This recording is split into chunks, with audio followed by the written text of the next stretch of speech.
Hi, I'm Lance Burton. I was born on March 10th, 1960 in Louisville, Kentucky. I currently reside in Las Vegas, Nevada. I've been here 25 years, and I am a professional magician.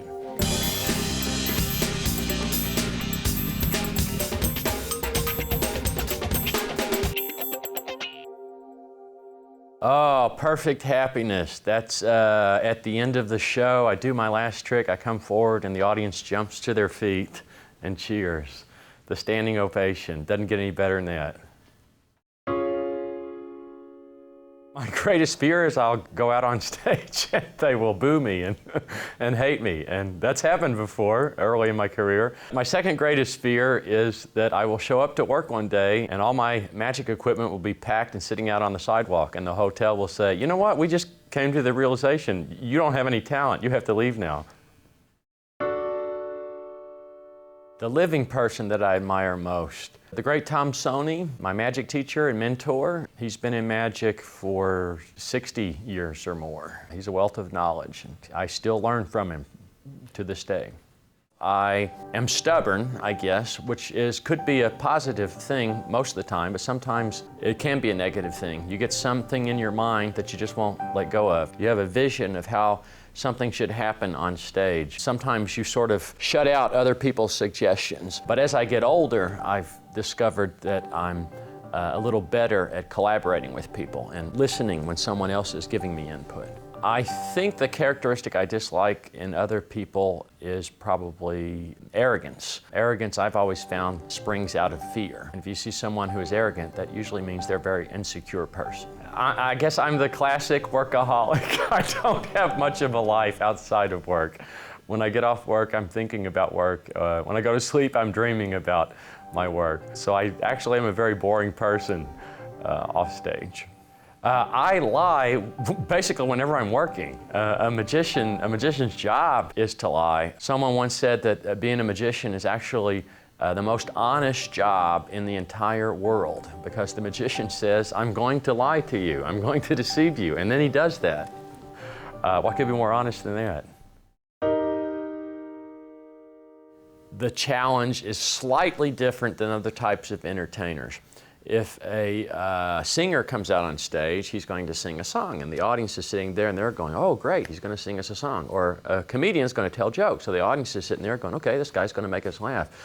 But when a magician comes out on stage, there's a natural animosity that exists between the magician and the audience. There's this wall between the two, because the audience realizes, this is part of the contract with the magician and the audience. The audience realizes this fellow is going to try to deceive them. The trick is to try and break through the wall, break down the wall, and make the audience enjoy the experience instead of resenting the experience. And that's the biggest challenge in magic. To be a successful magician, I think one quality you have to have is you have to be a good listener, and you have to be honest with yourself. You have to listen to the audience. At the end of the day, the audience is your boss. They're the ones that are going to tell you which things in your show they like and which things they don't like. I've had plenty of tricks that I thought were just wonderful, and I would work on them and rehearse them, and I would take them out on stage, and the audience just didn't like them. So those are the tricks you store away in the warehouse. I found if you really listen to the audience, they will tell you what it is that you're doing right and what it is you're doing wrong. I really identify with Houdini, Harry Houdini. He was not only a huge figure in the world of magic, Houdini was actually the first modern entertainer. Nowadays, an entertainer can start out as a singer or a musician. They can then write a book, they can star in a movie, they can do a television show, they can become a political activist. And it's common nowadays to see people like that. But in Houdini's day, that wasn't done, and he was the first one to do it. He started out as a magician and then became an escape artist. He became an author, he became a political activist. He made movies, he started his own movie production company. And he is really the role model for all the superstar entertainers you see working today. I have friends who are singers like Clint Holmes, Wayne Newton, people like that that can write music and write songs and play instruments and sing, and I can't do any of that. And I could practice on a piano from here till the end of time, and I wouldn't be able to do it. And some people just have that gift. If there was one thing I could do that I could choose, that would be it, the gift of music. You know, when I was a kid, I wanted to come to Las Vegas and do a magic show in Las Vegas, and that was my goal in life. So I've been living my dream for the last 25 years. So I have no complaints. I've never discussed this with any other performers, but there's something very safe and secure and reassuring about the spotlight.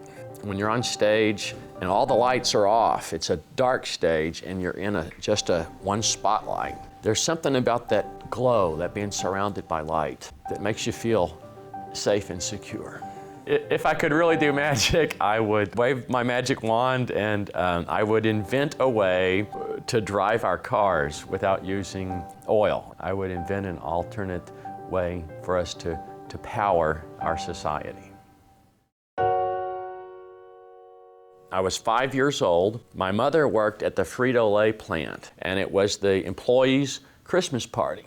And this man is doing a magic show, and I was just totally fascinated with it. And I noticed that up front, there were some of the children had gone up there and they were sitting on the floor. And I asked my mom, I said, "Mom, can I go up there and sit with those other kids?" She said, "Okay, you can go up there." Just about the time we sat down, he asked for a volunteer from the audience. He looked around, he pointed right at me. He reached behind my ear and he pulled out a silver dollar. I thought it was real magic because I was only 5. Some point after that, I discovered it wasn't real magic. It was a sleight of hand trick. It was an illusion.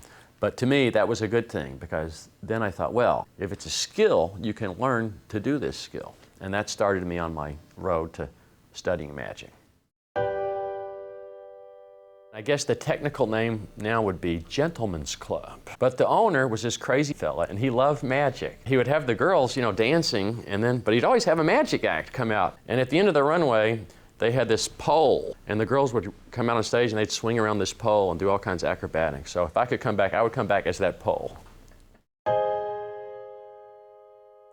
What career would I hate? I guess every other career in the world besides the entertainment field. There's just something about entertainment that I've always loved. When I was a kid, I just loved to watch television, go to live shows and see magic shows. There's no business like show business.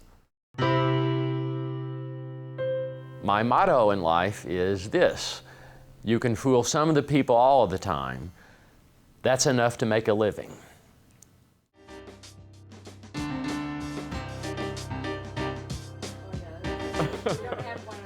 Okay, we never had, no one ever said they wanted to come back as a stripper pole.